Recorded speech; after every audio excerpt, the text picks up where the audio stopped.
Salut les amis, c'est Kensho et bienvenue dans cette nouvelle vidéo thread d'horreur. Comme d'habitude, avant de commencer, on va voir ensemble quelle histoire vous a le plus terrifié sur la précédente vidéo. Il y a eu une énorme tension entre deux histoires pour se disputer la deuxième place, mais il y en a une qui s'est démarquée des autres et qui vous a particulièrement marqué. Et cette histoire, c'est l'histoire numéro 1. Vous êtes nombreux et nombreuses à avoir trouvé cette histoire particulièrement marquante, car pour certains d'entre vous, vous avez aussi vécu des histoires similaires avec une personne qui s'était introduite chez vous. Et bien entendu, sans votre permission et sans que vous ne le sachiez. Aujourd'hui, on se retrouve donc pour vos threads d'horreur qui vous sont arrivés et que vous m'avez envoyé directement sur le Reddit que j'ai créé. Installez-vous donc confortablement, prenez quelque chose à boire et c'est parti pour la première histoire. La première histoire est celle de Justine et cela s'est passé lorsqu'elle était en seconde. À l'époque, elle habitait dans une grande ville et prenait le tram tous les jours pour se rendre à son lycée. Pour ce faire, elle prend le premier arrêt au terminus et descend 45 minutes plus tard. Elle a pris pour habitude de s'asseoir au même endroit tous les jours à côté du conducteur sur une place seule, faisant face à une autre place individuelle. Un jour, en décembre, alors qu'elle est en train de se diriger vers son lycée, assise dans le tram, Justine voit un homme grand et maigre d'environ 40 ans rentrer dans le tram. Il porte un manteau assez large, a une écharpe autour du cou et un bonnet noir vissé sur la tête. L'homme s'assoit sur la place en face de Justine et le tram repart. Justine nous explique qu'elle flippe toujours lorsqu'elle est dans les transports en commun ou dans la rue et que c'est pour ça qu'elle s'assoit toujours à côté du conducteur. De plus, ses yeux ne cessent de faire des allers-retours par rapport au nom des arrêts, histoire de savoir où elle est, et c'était aussi une façon de se rassurer. Alors qu'elle est en train de lire un livre, écouteur dans les oreilles,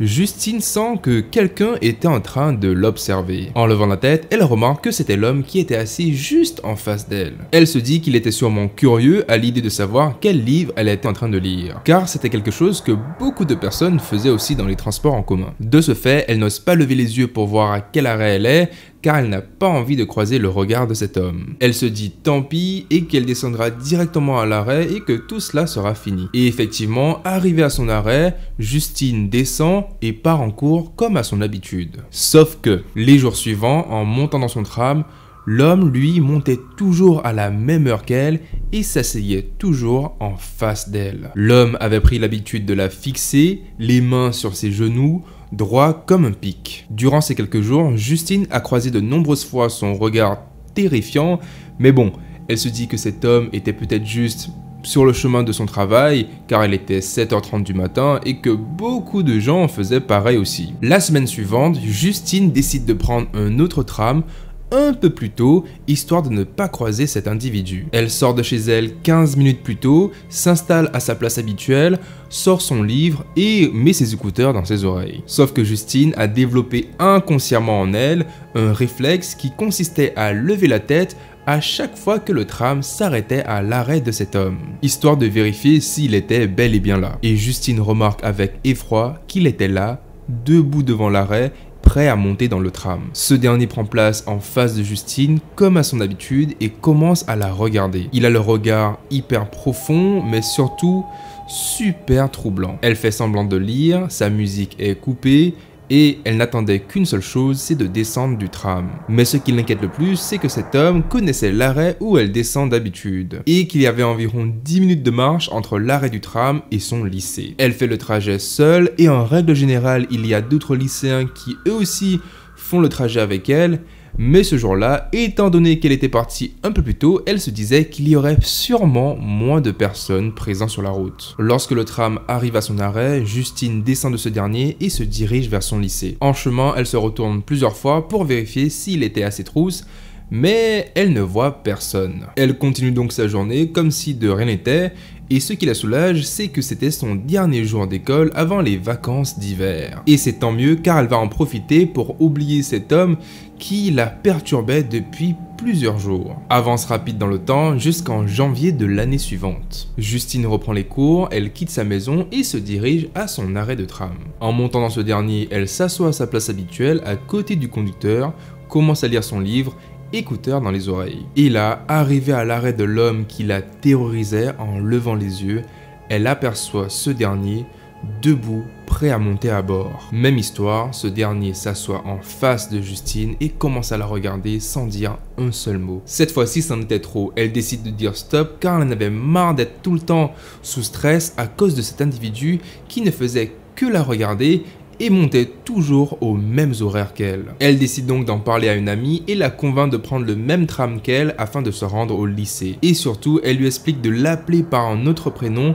lorsqu'elles discuteront. Ce jour-là, en montant dans le tram avec son amie, elle décide de s'asseoir un peu plus loin de là où elle avait l'habitude de s'asseoir. Arrivée à l'arrêt de l'homme, où il avait l'habitude de monter à bord, Justine ne le voit pas. La semaine passe et au bout de 3 jours, en montant dans le tram avec son ami, Justine voit cet homme à son arrêt monter dans le tram et rester debout en train de les fixer. Justine nous explique que d'habitude, elle ne pouvait voir que ses yeux car sa bouche ainsi que son nez étaient toujours cachés par son écharpe. Sauf que ce jour-là, sa bouche était visible et Justine pouvait voir très clairement qu'il était en train de sourire tout en la fixant elle et son amie. Les deux lycéennes ont très peur et arrivées à leur arrêt, elles descendent du tram et commencent à se diriger vers le lycée. En passant à côté de la vitre du tram, Justine jette un dernier coup d'œil à l'homme et ce dernier la regarde en retour avec toujours ce sourire aux lèvres. Sur le coup, elle prend peur, elle reste immobile avec les larmes aux yeux, ne sachant pas quoi faire. Son amie est pareil et toutes les deux, elles commencent alors à courir vers le lycée. Mais après cette rencontre terrifiante ce jour-là, Justine ainsi que son amie n'ont plus jamais revu cet homme de toute l'année. Justine se dit que l'homme essayait peut-être de s'amuser avec elle car il voyait très clairement en elle qu'elle avait peur. Ni Justine ni son amie en ont parlé à quiconque car elle avait bien trop peur que ses parents l'empêchent de sortir en ville avec ses amis. 2 ans après, en montant dans le tram, comme à son habitude, pour se rendre à son lycée. Alors que cela faisait plus de 2 ans qu'elle ne l'avait plus croisé sur ce tram, ce dernier réapparaît à l'arrêt de tram où il avait l'habitude de monter à bord. En montant dans ce dernier, l'homme ne semble pas avoir reconnu Justine. Elle a changé de coiffure, de couleur de cheveux, de style vestimentaire. Bref, elle était totalement méconnaissable par rapport à elle d'il y a 2 ans. Sauf que lui avait toujours la même tenue, la même veste, le même bonnet et la même écharpe autour du cou, cachant sa bouche. Justine a des frissons qui lui parcourent tout le corps, elle a le cœur qui bat vite, et dès qu'elle le voit, elle détourne le regard. En arrivant à son arrêt, elle descend de ce dernier et se dirige vers son lycée. Et depuis ce jour, encore une fois, elle ne l'a plus jamais revu. Justine a aujourd'hui 24 ans et jusqu'à présent, elle a toujours peur lorsqu'elle prend les transports en commun ou lorsqu'elle est dans la rue, car cette histoire l'a clairement traumatisée.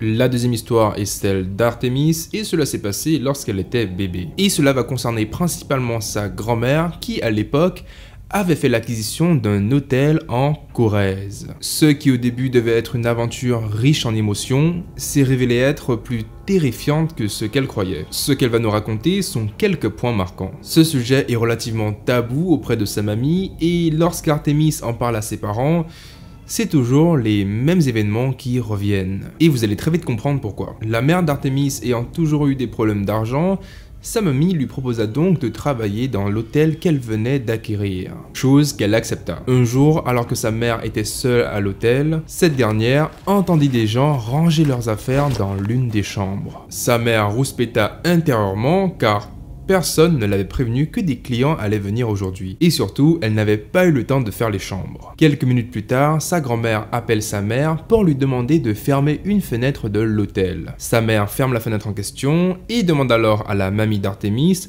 pourquoi elle ne l'avait pas prévenu que des clients allaient venir aujourd'hui. Il y a un gros moment de silence avant que sa grand-mère lui réponde « Il n'y a pas de clients prévus pour aujourd'hui ». Sa mère raccroche alors le téléphone et part vérifier les chambres. Et alors qu'elle est en train de monter l'escalier menant aux chambres, sa mère continuait d'entendre des bruits qui résonnaient de gauche à droite. En inspectant les chambres, les salles de bain, les lits, sous les draps, derrière les fenêtres, dans les placards, partout, sa mère ne trouve personne. Cependant, elle pouvait toujours entendre le bruit des placards qui se ferment et le bruit des affaires en train de se faire ranger. Il faut savoir que la mère ainsi que la mamie d'Artémis discutaient souvent ensemble des événements bizarres qui se passaient au sein de l'hôtel. Le cuisinier se moquait souvent ouvertement d'eux jusqu'à ce fameux jour.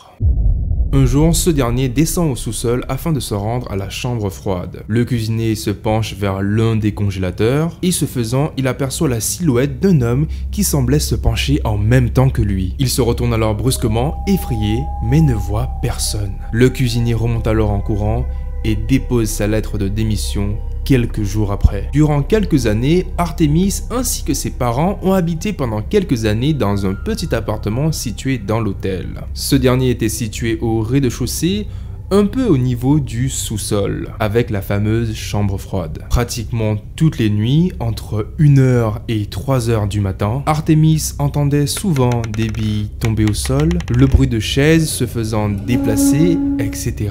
Mais à chaque fois que le père d'Artémis montait à l'étage afin de vérifier, il n'y avait rien. Tout était à sa place et il régnait un silence glaçant. Quelques années plus tard, la grand-mère d'Artémis finit par vendre son hôtel. Elle apprend par le biais de gens qui habitaient dans le coin et qui appréciaient se rendre dans le restaurant de l'hôtel que le jour de son mariage, un marié était mort dans cet hôtel. Je ne sais pas pour vous, mais ce genre d'histoire me donne juste la chair de poule. Bref, on va passer à la prochaine histoire.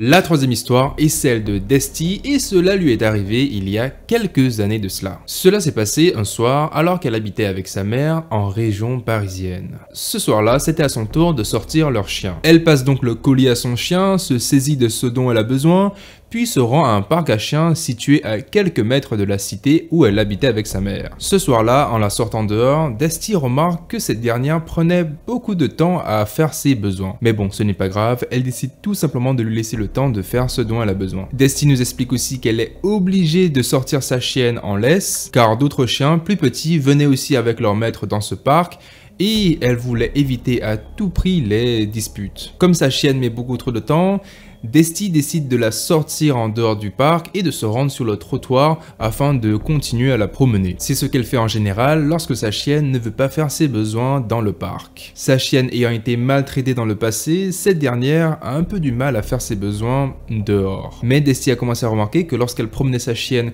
sur le trottoir au bord de la route, cette dernière commençait à renifler les arbres, les voitures, et à ce moment-là, elle pouvait enfin commencer à faire ses besoins. En général, elle le fait près d'un arbre et tout se passe pour le mieux. Alors qu'elle est en train d'attendre, à côté de sa chienne, Desti voit soudainement une camionnette ralentir à son niveau. En regardant sa chienne, Desti remarque que les poils de cette dernière étaient hérissés et qu'elle semblait perturbée. En jetant un coup d'œil à la camionnette, elle voit un homme baisser sa fenêtre et sortir son téléphone. Au début, elle pensait que ce dernier voulait lui demander quelque chose, mais en réalité, il était en train de prendre des photos. Lorsque ce dernier a vu que Desti était en train de le regarder, ce dernier remonte sa vitre et repart. Après ça, Desti rentre chez elle et explique l'incident à sa sœur et à sa mère, qui lui dit tout simplement de ne plus sortir la chienne dans la rue, mais de rester tout simplement dans le parc. Une semaine plus tard, c'est encore au tour de Desti de sortir la chienne. Cette fois-ci, elle la sort et elle reste au parc situé à côté de la résidence. Malgré le fait que sa chienne avait du mal à faire ses besoins dans le parc, Desti, elle, décide tout de même de rester sur place et de ne pas se rendre dans la rue. Et finalement, au bout de quelques instants, sa chienne finit par faire ses besoins et elle décide alors de rentrer chez elle. Sur le chemin, elle aperçoit un livreur de pizza en scooter immobile garé dans le parking de la résidence. Il regarde un peu autour de lui, mais semblait surtout focalisé sur son téléphone. Comprenant qu'il était perdu, Desti décide alors de lui proposer son aide. Le livreur lui demande un numéro d'immeuble et Desti lui indique alors un immeuble situé près du parc à l'opposé du sien. Le livreur la remercie et commence alors à la regarder de bas en haut. Il commence à discuter avec Desti, lui demande son numéro de téléphone ainsi que son prénom. Elle décide de lui mentir car elle le trouvait assez bizarre et surtout, elle avait l'impression de l'avoir déjà vu. Elle lui dit qu'elle s'appelle Cindy et à ce moment-là, elle a une révélation. Car c'était tout simplement la même personne qui était dans sa camionnette une semaine auparavant et qui s'était arrêtée pour prendre des photos d'elle et de sa chienne. À l'intérieur d'elle, Desti est totalement paniquée. Elle pouvait aussi voir que sa chienne avait une attitude bizarre et qu'elle était sur la défensive. Elle essaye de partir, mais l'homme est de plus en plus insistant et lui demande son numéro de téléphone et s'approche de plus en plus d'elle. Elle n'a pas envie que ce dernier sache où elle habite. Elle lui donne alors un faux numéro de téléphone et lui indique à nouveau le bâtiment où il était censé se rendre. Le livreur la regarde et sourit bizarrement et Desti en profite pour quitter les lieux en slalomant entre les voitures du parking tout en se baissant histoire qu'il ne sache pas où elle va. En rentrant chez elle ce soir-là, elle ne va pas en parler ni à sa mère ni à sa sœur. Mais quelques semaines plus tard, Desti va découvrir quelque chose de terrible. En effet, quelques temps avant qu'elle parte en vacances, Desti a été victime d'une arnaque sur internet. Elle attendait un remboursement santé et elle avait donc cliqué sur un lien reçu sur son mail en lien en rapport avec la sécurité sociale. Après avoir inséré ses coordonnées, Desti remarque très rapidement que le site était totalement faux. Elle fait alors opposition et demande à sa banque de lui fournir une nouvelle carte. Desti en profite aussi pour se rendre dans un commissariat afin de porter plainte, même si au fond d'elle, elle savait que cela ne servait à rien. En arrivant, elle est dirigée vers un bureau